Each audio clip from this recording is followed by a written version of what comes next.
Yo soy Gustavo y esto es Geek Review. Hoy vamos a ver si se pueden hackear la elección de un país. Uno podría decir que tenemos las garantías suficientes como para que esto no se haga. Las cortes electorales tienen una total transparencia en el recuento de votos.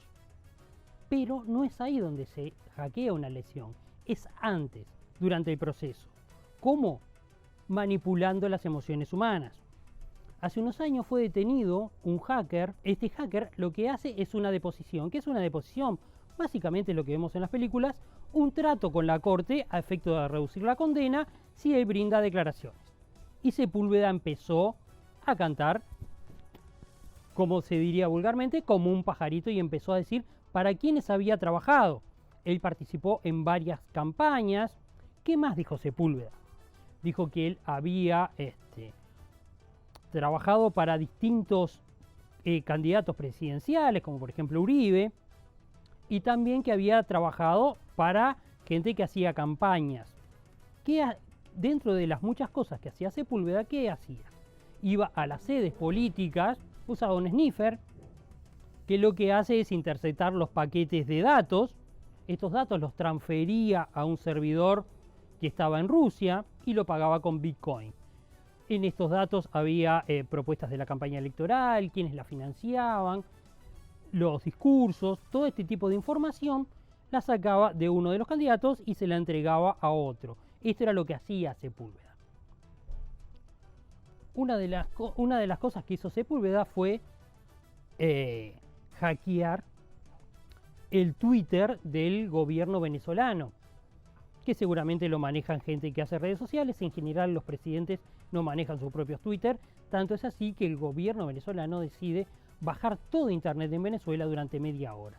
Tal es así el miedo que le tienen a lo que pasa en las redes sociales. Dentro de los clientes para los que trabajaba Sepúlveda está JJ Rendón, que participó en varias campañas presidenciales, como por ejemplo Uribe, Peña Nieto. ¿Cómo lo hacen? A través de boot. En unos instantes vamos a ver lo que es un boot. En las últimas campañas, tanto en Uruguay como Argentina, se ha visto un aumento de estos bots. Incluso en Argentina hubo un incidente que uno de los bots se descontroló y empezó a decir cualquier cosa. ¿Qué es un boot? Un boot básicamente es un programa informático que, como los programas que tenemos después, una inteligencia artificial que es alimentada con una serie de datos y da una respuesta. ¿Para qué sirven? Generan opinión. En neuromarketing se llama efecto arrastre, que es lo que piensa la mayoría, la gente lo sigue. ¿Cómo hacen este trabajo? Ven cuáles son los puntos de la campaña, generan el tópico y es apoyado por boot. Estos bots dan una respuesta automática defendiendo la premisa. Hace unos años, por ejemplo, si bien no es la idea hablar de política, si alguien decía algo mal de Cristina Fernández, un montón de bots iban a defender eso. Se usa también en política, se usan para otros intereses también, que una serie de bots lo que hacen es emitir opinión, y la opinión que emiten es según lo que se programe. Normalmente son respuestas bastante agresivas, lo que tratan de ser es disuasivo. Si alguien publica algo y tiene 20, 30, 40, 50, 100 respuestas violentas, normalmente lo que hace es borrar ese comentario. Así se manejan, y así se manejan generando opinión. JJ Rendón en Uruguay fue contratado por Juan Sartori para ayudarlo en su campaña. JJ Rendón es un millonario, como decíamos, que se encarga de realizar campañas políticas. Se lo considera el principal arquitecto de las campañas, lo que se llama campañas sucias, uso de boot, uso de hackeos, todo este tipo de cosas. Lo que argumentaba Juan Sartori era que JJ Rendón había sido contratado justamente para prevenir la campaña sucia en contra de él.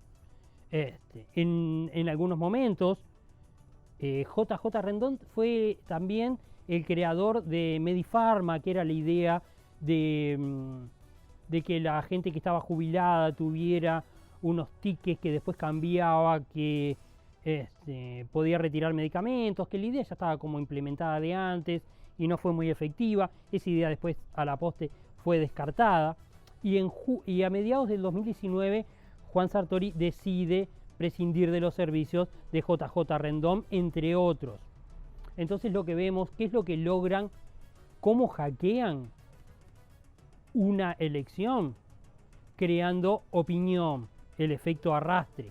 Usan bot para crear opinión, no son gente real, y lo que hace es que llevan a las personas a pensar emotivamente, generalmente con mensajes bastante agresivos.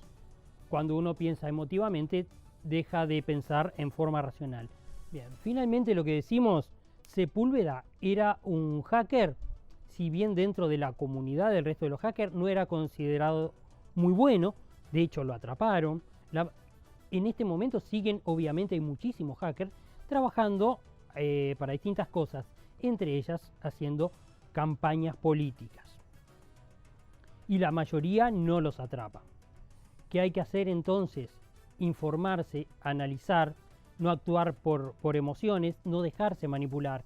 La mayoría de la gente es manipulable, todos somos manipulables, las noticias falsas están todo el tiempo, vemos noticias falsas en las redes principales, en general en las redes que son un poco más tóxicas, como Facebook, que ya prácticamente está desapareciendo, como Twitter.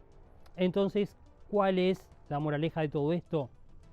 No dejarse influenciar, no dejarse manipular.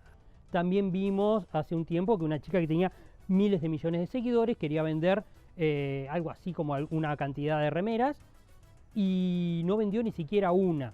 Las redes sociales y los números, todo esto es manipulable, moldeable.